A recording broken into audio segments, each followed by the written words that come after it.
Hello everyone, the paper we will discuss today is Japan's efforts to develop the concept of JA demo during the past decade. Section 4, Diverter Design. A. Overview of diverter design.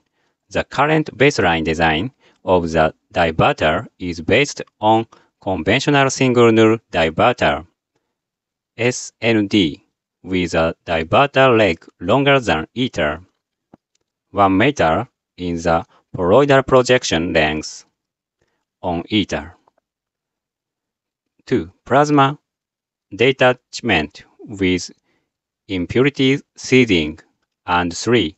Ether-like tungsten monoblock heat sink cooled by pressurized water before reaching the baseline. Various approaches have been carried out as depicted in Figure 3, including the assessment of different diverter configurations, diverter simulation, heat sink design, and the consideration of remote maintenance (RM). The assessment of diverter configurations encompassed 1. Conventional SND with different diverter legs, and 2. Advanced diverter configurations such as Super X (SXD) and Snowflake (SFD). The former approach is to facilitate plasma detachment by extending the connection length of magnetic field lines in the diverter, and the latter is to stretch the flux tubes of the diverter leg and to reduce the heat flux on the diverter target plate. Regarding diverter heatsink, the liquid diverter is excluded from the diverter heatsink option.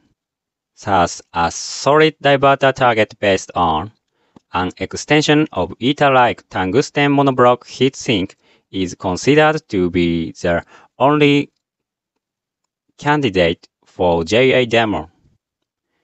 In light of engineering maturity, a prime design issue on the diverter is to pursue a solution for diverter heat removal under these constraints, namely SND with the ether-like tungsten monoblock heatsink, when the heatsink is a combination of CU-CR ZR cooling pipes and low temperature water of about 200 degrees. The allowable heat flux of the heat sink is 10 megawatt per meter square or lower.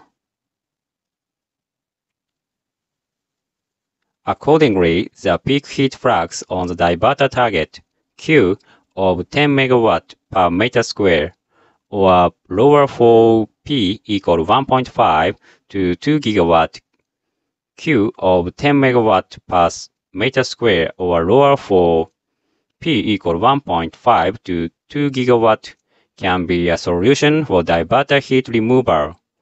The basic concept of diverter heat removal is power dissipation.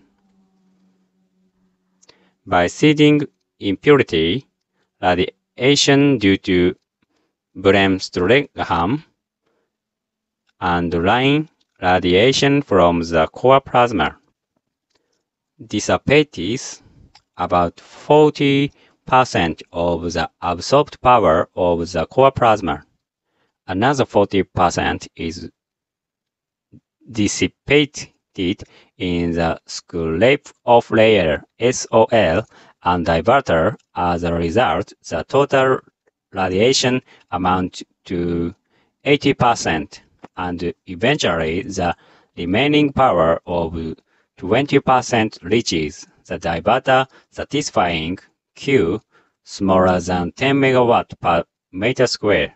In order to find solutions supporting the diverter concept, numerical simulations with sonic code have been carried out for more than a decade as described in Section 4. point D, it is remarkable that the situation of the simulations has made progress so as to discuss a design window for diverter heat removal that is more valuable than a few design points. Thank you for listening to the end of today's show.